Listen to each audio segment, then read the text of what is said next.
بسم اللہ الرحمن الرحیم۔ ناظرین السلام علیکم، میں ہوں آپ کا میزبان صابر شاکر وفاقی دارالحکومت اسلام آباد سے۔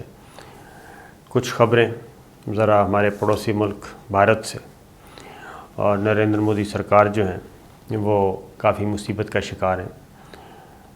امریکی وزیر خارجہ کا دورہ مکمل ہو کے واپس چلے گئے، لیکن اب جو اطلاعات آ رہی ہیں یہ دورہ کوئی اتنا اچھا ثابت نہیں ہوا، خاص طور پہ انڈیا کے لیے، کیونکہ انڈیا یہ سمجھتا تھا کہ ایک بہت لسٹ تیار کر کے رکھی ہوئی تھی کہ افغانستان میں وہ کردار ادا کرے گا، امریکہ اس کے پیچھے کھڑا ہوگا اور امریکی فوج اور انڈین فوج مل کے جوائنٹ وینچر کریں گے۔ لیکن صورتحال یہ ہے کہ ایک تو امریکی وزیر خارجہ نے جب بات نہیں بن پائی اور انڈیا کی طرف سے جو خواہشات اور ڈیمانڈز جو ہیں وہ ضرورت سے زیادہ تھیں اور محتاط بہت تھے، اور انڈیا کسی بھی صورت میں افغان طالبان کے ساتھ براہ راست لڑنا نہیں چاہتا، اور نہ صرف خود لڑنا نہیں چاہتا بلکہ وہ اپنے افسر بھی بھیجنا نہیں چاہتا۔ وہ تیسری پارٹی کے ذریعے تیسری جگہ پہ جا کے تو وہ دہشت گردوں کو منظم کر سکتا ہے اور افغانیوں کو استعمال کر سکتا ہے، لیکن خود وہ رسک لینے کے لیے تیار نہیں۔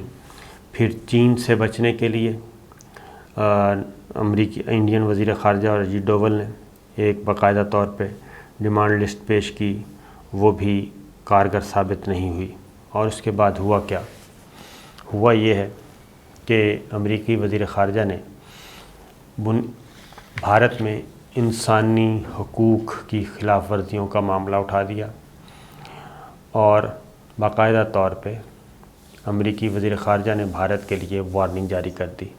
امریکی وزیر خارجہ نے واضح طور پہ کہہ دیا کہ جو کچھ انڈیا میں اقلیتوں کے ساتھ ہو رہا ہے اور خاص طور پہ مسلمانوں کے ساتھ ہو رہا ہے، یہ کسی بھی صورت قابل قبول نہیں، اور بھارتی حکومت انسانی حقوق سے انحراف مت کرے اور ایسے امتیازی قوانین کا خاتمہ کرے جو اقلیتوں کو، انڈیا میں اقلیتوں کو کرش کر رہے ہیں۔ اس میں شہریت امینڈمنٹ ایکٹ ہے، اور نئے مسلمانوں کے لیے نئی شہریت کا قانون ہے، رجسٹریشن کا قانون ہے۔ یہ دو چیزیں، پھر مقبوضہ کشمیر کا ایک الگ سے چیپٹر ہے۔ یہ کوئی اتنی اچھی، یہ وارننگ سے ہی اندازہ ہو جاتا ہے کہ یہ دورہ جو کچھ سوچا تھا اجیت ڈوول اور جے شنکر نے، وہ کارآمد نہیں ہوا، لہٰذا حالات پھر سے خراب ہو رہے ہیں، اور دوسری جانب انڈیا کے اندر فسادات پھوٹ پڑے ہیں، اور دو صوبوں کی پولیس، دو صوبوں کی فورسز ایک دوسرے کے آمنے سامنے آ گئے، اور یہ تشدد اور فسادات پھوٹ پڑے۔ ریاست آسام اور میزورام، دو ریاستیں، وہاں پہ تشدد پھوٹے، اور دونوں طرف کی فورسز نے، عام عوام نے نہیں، دونوں طرف کی فورسز نے باقاعدہ طور پہ اسلحہ کا استعمال کیا، ایک دوسرے پہ فائرنگ کی، ایک دوسرے پہ حملے کیے گئے۔ بھارت کی شمال مشرقی ریاست ہے آسام اور میزورام کے درمیان یہ سرحدی تنازع، دو صوبوں کے درمیان سرحدی تنازع چل رہا تھا کافی عرصے سے، اور یہ 26 جولائی کو اس میں شدت آئی اور اس میں خون ریز جھڑپیں ہوئیں، جیسے دو ملکوں کی فوج آپس میں ٹکراتی ہے۔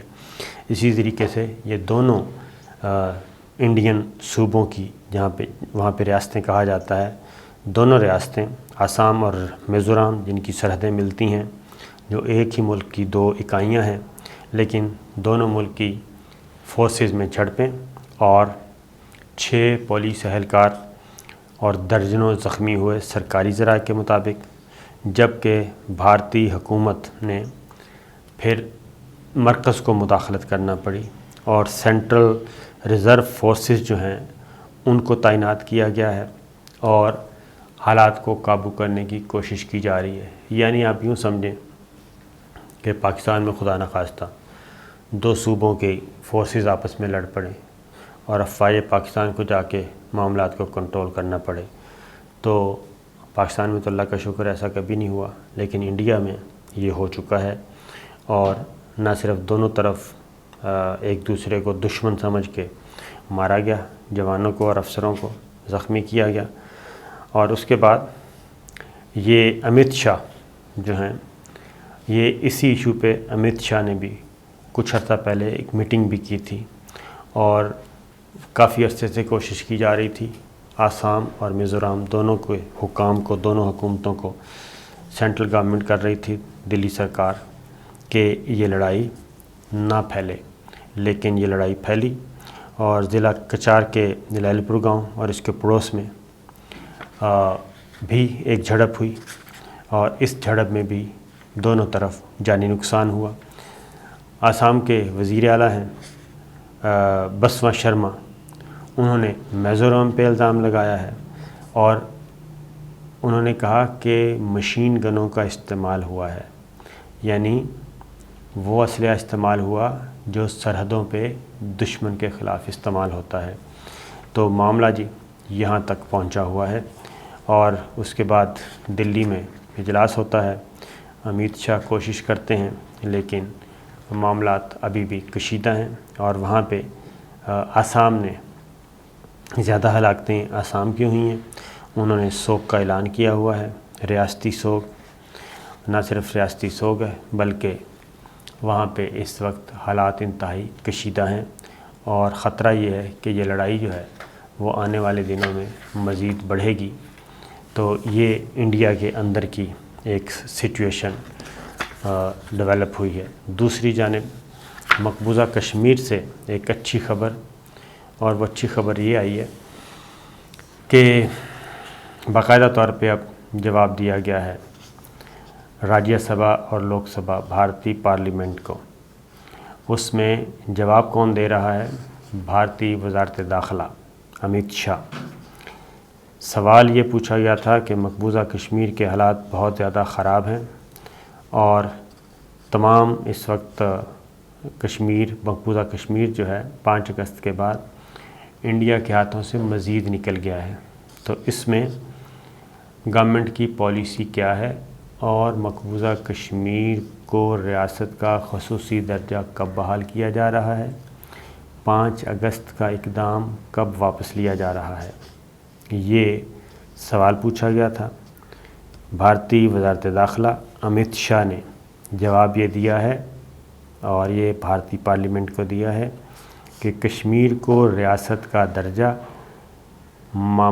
حالات معمول پر آنے کے بعد مناسب وقت پر دے دیا جائے گا، اور جموں و کشمیر کا ریاست کا درجہ بحال کر دیا جائے گا، اور وہاں پہ حالات جیسی معمول پہ آئیں گے. اور شیو سینا کی رکن پارلیمان ہے پرینکا چترویدی، انہوں نے یہ راجیہ سبھا یعنی کہ سینٹ میں یہ سوال پوچھا تھا، اور اس میں یہ جواب دیا گیا ہے. یہ بات ذہن میں رکھیے کہ 5 اگست کے بعد جتنی بھی کوششیں کی گئیں، اس کے بعد ڈیموگرافی چینج کرنے کی کوشش کی گئی، الیکشن کروانے کی کوشش کی گئی، نئی حلقہ بندیوں کی کوشش کی گئی، وہ تمام کوششیں ہو چکی ہیں ناکام. اور ادھر وزیر اعظم عمران خان اور پاکستان کی طرف سے مسلسل یہ مطالبہ کیا جا رہا ہے کہ 5 اگست کا اقدام واپس لیا جائے اور مقبوضہ کشمیر کا خصوصی درجہ بحال کیا جائے.